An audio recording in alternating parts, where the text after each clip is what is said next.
आप सभी लोगों का स्वागत है केजे क्लासेस के यूट्यूब चैनल पे। जिस व्यक्ति ने अभी तक हमारे चैनल को सब्सक्राइब नहीं किया है वो हमारे चैनल को सब्सक्राइब करे और बेल आइकन को जरूर दबाएं नोटिफिकेशन के लिए।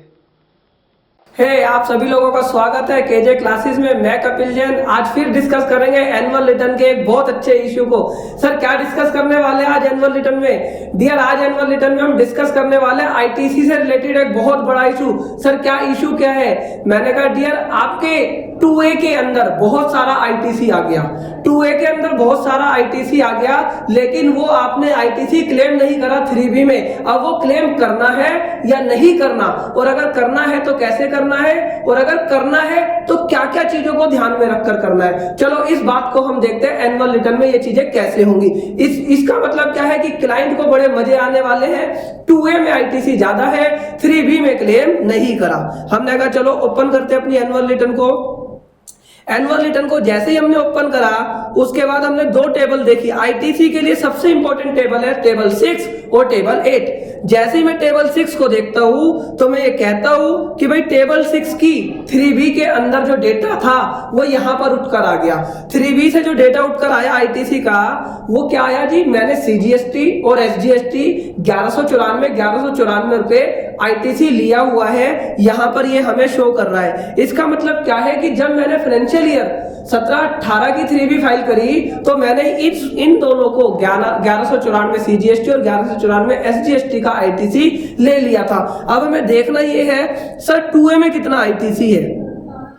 अब 2A में जब मैं आईटीसी देखने की बात करता हूं तो मैं कॉलम नंबर 8 में जाता हूं, और कॉलम नंबर 8 में जाकर मैंने क्या देखा कि यहाँ पर 2A में आईटीसी है 24,000, सीजीएसटी 24,000, एसजीएसटी। क्लाइंट खुश हो गया, अरे वाह मजे आ गए कि सीजीएसटी एसजीएसटी का आईटीसी 2A में कितना है 24,000, लेकिन लिया कितना है हमने?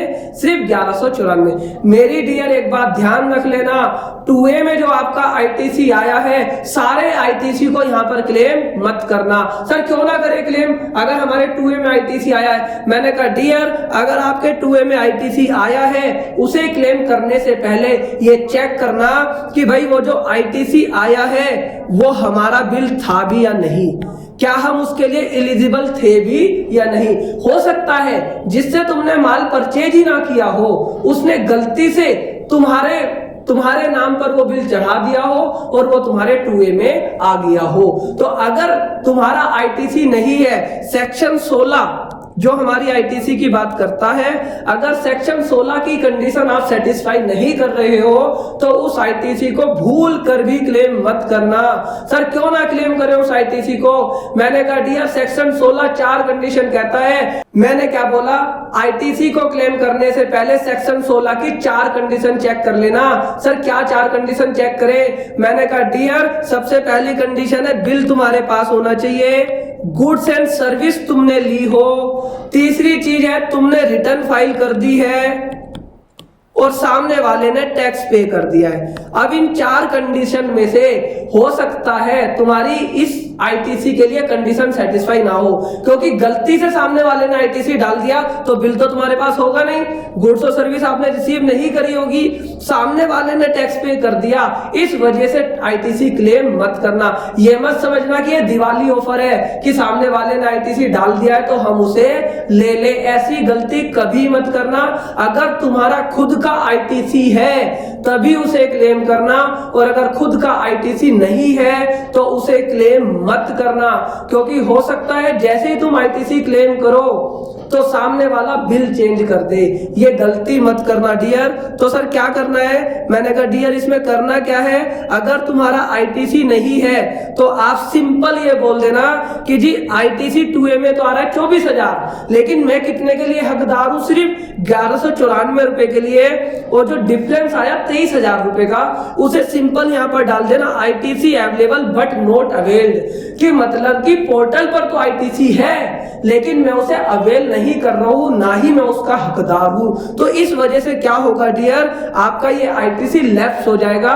तो लैप्स हो जाए तो कोई दिक्कत नहीं है क्योंकि तुम्हारा वो आईटीसी था भी नहीं, और अगर तुम्हारा वो आईटीसी है और तुम 3B में क्लेम करना भूल गए हो, तुम्हारा वो आईटीसी है और तुम 3B में क्लेम करना भूल गए हो डियर, क्योंकि अगर आपने थोड़ा सा लालच करा और गलत आईटीसी आपने ले लिया तो आपको दिक्कत हो सकती है। अगर तुम्हारा आईटीसी है और तुम 3B में क्लेम करना भूल गए हो, यहां पर फिगर नहीं आ रही, और 8 नंबर कॉलम में जाकर क्या करना डियर, 8 नंबर कॉलम में जाकर उस चीज को कौन से कॉलम में डालना, सी कॉलम में, क्योंकि आपने हो सकता है फाइनेंशियल ईयर 17-18 में क्लेम नहीं करा, कब क्लेम करा, 18-19 में क्लेम करा। इसके ऊपर मैंने डिटेल वीडियो बनाई हुई है, आप वो वाली वीडियो भी देख सकते हैं कि अगर मैंने कोई आईटीसी क्लेम नहीं किया हुआ है, मुझे यहाँ 8 नंबर कॉलम में भी डालना होता है और 13 नंबर कॉलम में भी डालना होता है। लेकिन इस वीडियो में मेरा कंसर्न सिर्फ ये था कि जिस आईटीसी पर आपका अधिकार नहीं है उस आईटीसी के अधिकार को कैसे छोड़ना है। तो उस आईटीसी के अधिकार को कैसे छोड़ना है, ITC available but not availed में डालकर उस आईटीसी को छोड़ देना, इसके अलावा कुछ मत करना